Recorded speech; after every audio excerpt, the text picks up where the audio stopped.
Kalau dari sudut pandang saya, eh, ya kalau memang itu benar, saya jujur saja saya belum lihat secara lengkap. Tapi kalau informasi yang Mas sampaikan tadi itu memang benar adanya, Pak Alvin Lim menyampaikan seperti itu, ya saya turut prihatin juga. Harusnya kita bisa sama-sama menghormati, ya kan, setiap profesi mulia yang ada di sekitar kita. Tapi ya saya kira Pak Alvin Lim adalah orang yang cukup bijak, ya. Mungkin nanti juga ketika ada keberatan ataupun teguran dari pihak-pihak yang merasa keberatan dengan statement beliau, ya saya sih menyarankan untuk menempuh opsi tabayun untuk bisa dibicarakan dulu sebelum ke langkah-langkah ini. Tapi kembali lagi, kita dalam bernegara yang diatur oleh tatanan hukum ini kan, kita tidak bisa melarang orang untuk melaporkan atau mendapatkan hak hukum. Ya tanggapan saya sih sederhana, kalau memang pihak-pihak tersebut merasa terluka, ya mungkin sudah disampaikan teguran tidak ada respon, yaitu hak hukum orang, sah-sah saja kalau memang mau ada melakukan langkah-langkah atau upaya-upaya, karena memang itu tugasnya kepolisian untuk bagaimana melindungi, melayani dan mengayomi masyarakat. Jadi kita juga nggak boleh juga melarang atau menahan orang untuk mau melaporkan seseorang. Nah nanti pengujiannya kan ada di kepolisian nanti, apakah ada unsur pidananya atau enggak, itu kan ranahnya dari penegak hukum, aparat penegak hukum. Ya tapi kalau memang beneran ada statement seperti itu, ya saya kira saya juga perlu menyampaikan ke Pak Alvin Lim, ada baiknya untuk kita menahan diri dan bisa menyampaikan secara baik ke masyarakat, mungkin kekhilafan ucapan yang sudah terjadi, dan bisa memberikan statement permintaan maaf, karena ini sebetulnya permintaan maaf itu bukan buat diri kita, tapi sebagai sosok orang yang dikenal banyak masyarakat ini. Ketika kita hilaf, ketika kita melakukan kesalahan, kita berani meminta maaf di depan publik kepada masyarakat. Ini sebetulnya adalah bentuk nyata sifat kesatria dan bentuk nyata mengedukasi ke generasi kita semuanya. Maaf itu bukan tindakan yang terhina. Maaf itu bukan sesuatu yang tidak baik. Justru insya Allah ini akan menaikkan derajat seseorang ketika dia berani menyampaikan permintaan maaf. Dari awal itu saya sebetulnya tidak ada keberpihakan dari sisi Agus maupun Novi. Ya, dua-duanya ini orang baik, saya bilang. Agus pun orang baik, Novi orang baik, ya. Cuman kalau saya nilai dalam kejadian-kejadian yang terjadi sampai kita harus mengikuti drama ini sampai berlarut-larut seperti ini, ya saya kira perlu masing-masing pihak untuk bisa menarik nafas dalam-dalam, mengingat, melihat, dan merefleksi diri untuk bagaimana bisa menyelesaikan segala perkara ini. Coba dengan komunikasi dulu yang lebih baik lah, coba ketemu dulu gitu. Karena kalau jujur teman-teman, saya tuh bukannya nggak ngapa-ngapain, saya pun sudah beberapa kali kan menawarkan opsi-opsi supaya bisa pihak-pihak ini kondusif gitu kan.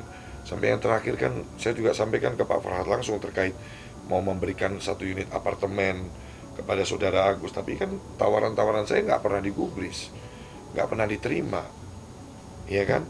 Ya kita juga ada capeknya, ada titik. Saya tuh tujuannya satu, bukan untuk pansos. Saya udah terkenal kok, saya udah banyak followers. Jauh sebelum kasus ini pun saya udah dikenal masyarakat gitu loh. Nggak ada saya mau niatmu. Cuman saya melihat ini sebetulnya dua orang ini adalah orang baik yang insya Allah kalau akan lebih baik kalau bisa menemukan jalan keluar terbaik. Kan sampai Pak Yusuf Hamka kemarin juga sampai mendamaikan dulu dari pihak Densu dan Pak Farhad. Dan Pak Farhad Abbas juga saya nilai orang yang sangat dewasa, sangat berpengalaman, punya kebijaksanaan, Insya Allah sih saya yakin lah Pak Farhad bisa membereskan perkara ini dengan cepat, tepat, dan bisa menyenangkan semua pihak gitu.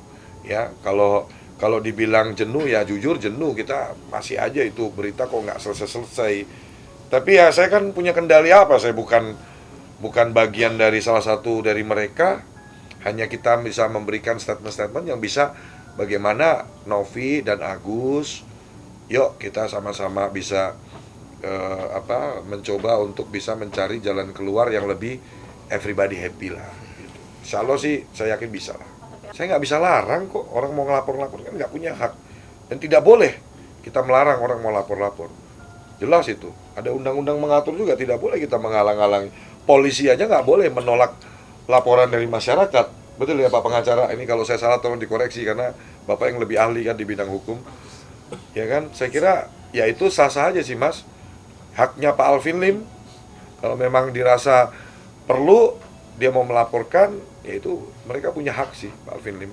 Saya pribadi ya paling pandangan saya sebagai masyarakat ya ngapain sih, itu aja. Tapi kan lebih ke opini saya pribadi. Tapi saya nggak punya hak untuk janganlah Pak Alvin Lim ngapain laporin. Nggak punya hak saya di situ. Dan nanti saya dimarahin juga sama Pak Alvin Lim kalau saya ngelarang-larang kan. Ya kembali lagi kalau untuk hal seperti ini nih sebetulnya ya satu sih. Coba tadi kan saya udah saran nih masing-masing pihak coba tarik nafas dalam-dalam. Buat apa sih kita, ya kan Bang? Coba kita latihan tegang. Lebih tenang kan Bang? Iya. Iya kan? Lebih tenang. Coba tarik nafasnya jangan. 5 kali deh.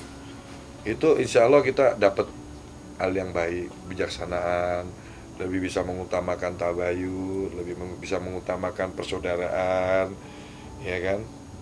Ya kembali lagi kan yang menyebarkan Pak Alvin Lim. Saya kira Pak Alvin Lim juga sudah punya pertimbangan baik dan buruknya. Saya tidak mungkin mendukung, ya, tidak mungkin juga melarang, ya dong. Nanti pasti ada komen netizen nih, jawaban Bang John muter-muter.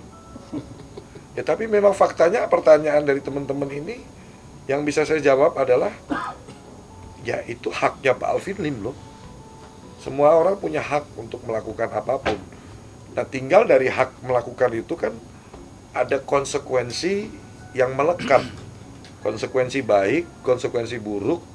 Ya udah kalau kita berani melakukan itu kan kita juga harus berani tanggung jawab atas segala dampak yang ditimbulkan baik maupun buruknya dari apa yang sudah kita lakukan. Itu aja. Dan Pak Alvin Lim orang yang sangat dewasa, berpengalaman, pasti dia sudah mempertimbangkan baik dan buruknya. Dan yang tahu ya cuma Pak Alvin Lim tujuannya apa kan. Kita juga nggak tahu kan. Ya kalau dibilang prihatin, nggak bisa juga saya bilang prihatin. Karena apa? Ya saya nggak tahu tendensi apa tujuannya Pak Alvin Lim melakukan itu apa kan, hanya Pak Alvin Lim yang tahu, ya kan?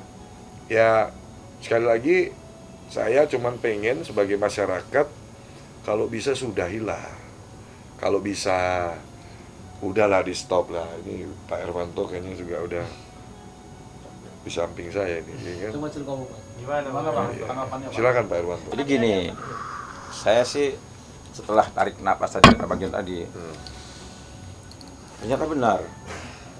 Jadi saya kan tadinya emosi sama Alvin Lim kan ya. Jadi begitu saya tarik napas tadi, terus langsung saya berdoa nih buat Alvin Lim. Berdoa supaya dia sehat. Insya Allah tabarakallah. Iya. Luar biasa kan, gue nggak salah pilih tim kan.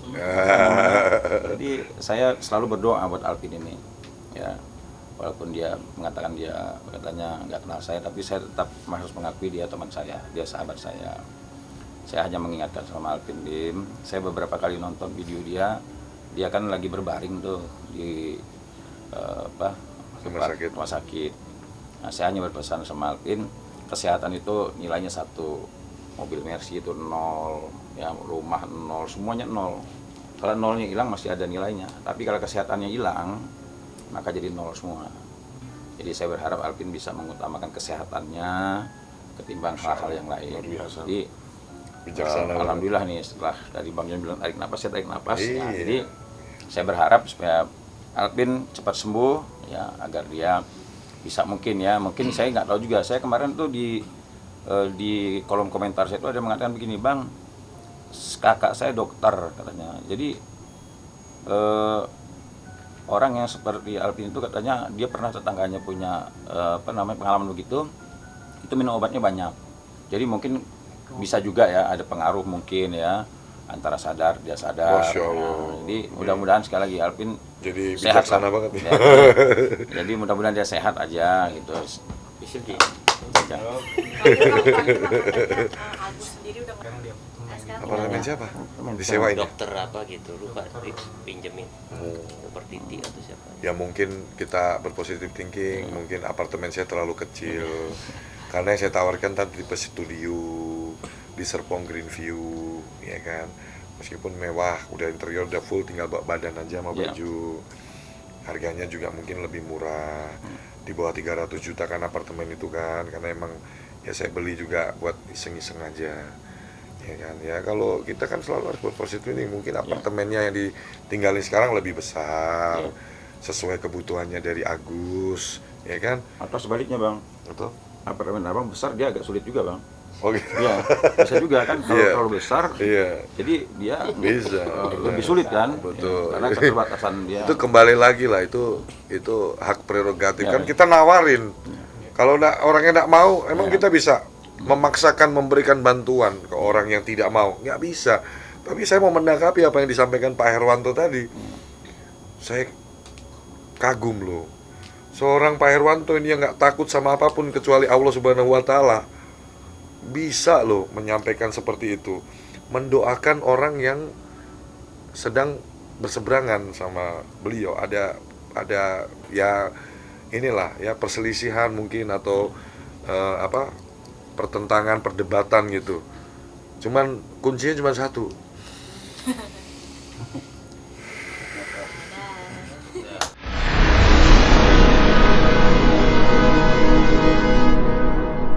Jadi jangan lupa untuk subscribe Cumi Cumi. Ditekan ya tombol lonceng merahnya.